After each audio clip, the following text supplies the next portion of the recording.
girl said wap, wap, wap, wap, wap.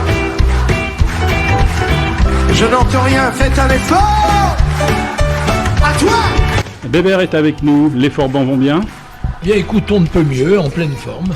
La tournée à Tendre? Bien, la tournée se passe très bien, aux grandes dames de tous les détracteurs qu'elle a eu. Voilà, les dates sont au rendez-vous, il n'y a eu aucun désistement. Et voilà, bon pied, bon oeil, on est là. Alors ça représente quoi ces tournées à Tendre pour Bébert? Disons que c'est une corde de plus à notre arc.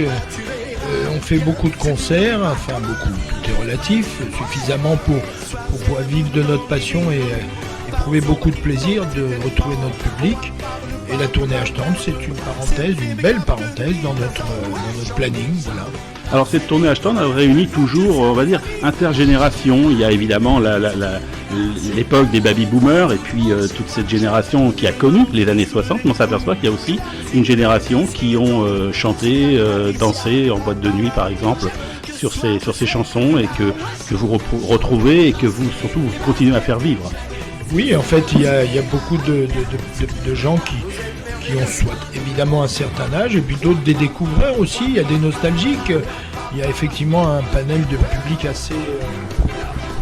Voilà. Aujourd'hui, qu'est-ce qui fait rêver Bébert et qu'est-ce qui fait rêver les Forbans?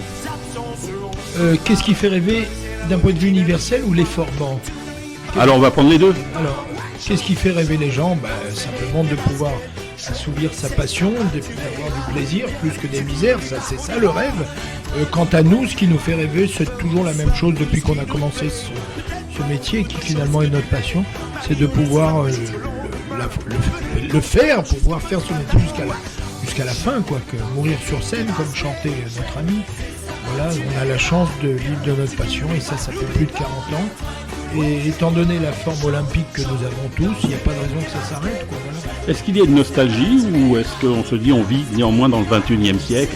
Il y a un peu des deux, parce que la nostalgie, forcément, nous avons la chance d'avoir eu pas mal de succès avec pas mal de chansons, donc ce qui nous fait ce qu'on peut appeler un répertoire, un récital. Donc immanquablement, lorsqu'on fait un concert, les gens s'attendent à retrouver des chansons qu'ils ont connues, qu'ils ont aimées.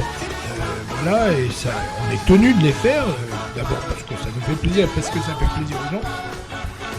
Et il y a cette envie toujours de créer, puisque nous faisons, mes camarades et moi, de temps en temps, des nouveaux albums, qui ne trouvent pas forcément le succès qu'ils méritent, mais ça c'est dû aux médias qui sont un peu ailleurs, quoi, voilà. Mais sinon on fait avec. Et Bébert, il écoute quoi dans la voiture?